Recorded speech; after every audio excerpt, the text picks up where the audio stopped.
I don't know why this game exists. If I had to take a rough estimate, there are about 0 people asking for a platformer where they could finally play as a colon collecting letters to fill in the pages of books detailing the history of various popular fonts from the invention of the written word to the computer era. But it happened, and I'm so glad it did. I got the game in a Humble Bundle a while back, and I started it because, and I'll admit, it's a bit shameful, it looked like it would be some easy achievements. I didn't know anything about it, and I just assumed it would be a typing game, but I was blown away by what I actually found.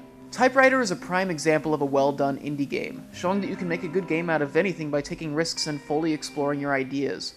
I basically already told you what it's about. You play as a colon, and each level is a different evolution of language. You start out at language's very inception, and as you make your way through, you collect the 26 letters of the alphabet, along with 6 asterisks per level. The asterisks are what I would consider the main objective. Each time period has a book that accompanies it, and each book has 6 pages covering different evolutions of writing during that time period.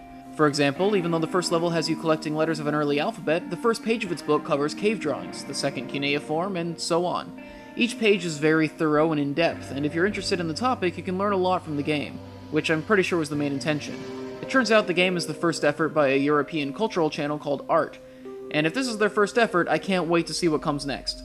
I'm not going to say anything more about the educational aspects because this is a gaming show, and unless PBS throws me some cash, I'll leave the teaching to LeVar Burton and his 3 million rainbow dollars.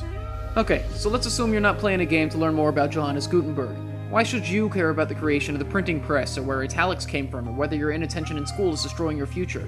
Why should you play Typewriter? The level design and challenge, you ungrateful snot! The source of creativity comes from 2 main sources in Typewriter. The fact that your character is 2 dots held together by an invisible bond so powerful it must be love, and the individual qualities of the fonts themselves. One of the main messages of the game is how you can tell a lot about a culture by the evolution of their writing, and they fully emphasize that in the game's very design. For example, let's take Clarendon.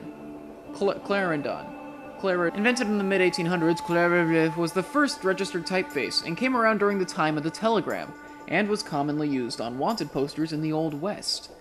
Want to take a stab at the level's design? Wild action. Oh, don't say that, Chris. That sounds like a medical issue. You're a goddamn punctuation mark, and you're avoiding gunfire in a minecart for part of the level. It's far more challenging and thrilling than any game about fonts has the right to be.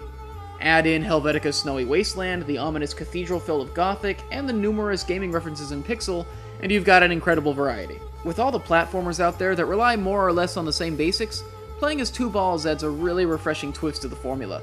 Your momentum and center of gravity is much different, and moving a character that's essentially 2 wheels sets up a load of different challenges and techniques from the standard humanoid avatar. For example, coasting along a thin line with your character split in half, or trying to get over a steep incline with half your body off the ground, or just wall jumping. Moving and jumping with 2 balls is an entirely unique feeling, so please, don't neuter your pets. There's also plenty of challenge, more than I was expecting.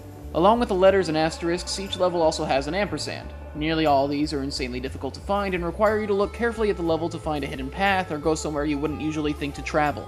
Even without looking for the ampersands, the levels themselves provide a lot of puzzles and obstacles that take a lot of skill, careful thinking, and good timing to overcome.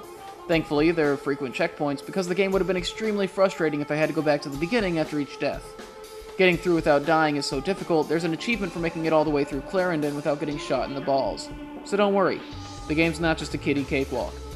And once you beat the game, you'll unlock a secret level with its own set of letters to collect.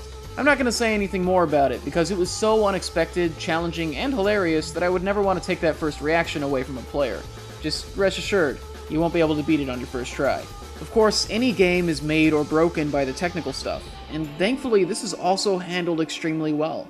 Not only are the controls incredibly tight, with the physics feeling fair and realistic, but the visuals and sound are incredible.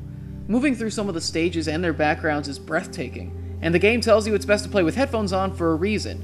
The music and sound effects are so well done that it gets more immersive than several realistic games that hold immersion up as their primary objective. It's a cohesive experience built entirely around exploring the history and personality of fonts, something that the average person would never really think about. Sure, it doesn't have a narrative or social commentary, but every element was geared towards a purpose that really did change the way I look at writing. And I won't hesitate to say that it's a great example of games as art. Somebody took a subject that meant a lot to them, wanted to express it to people, and built an experience visually, audibly, and interactively that was completely in sync and communicated that love.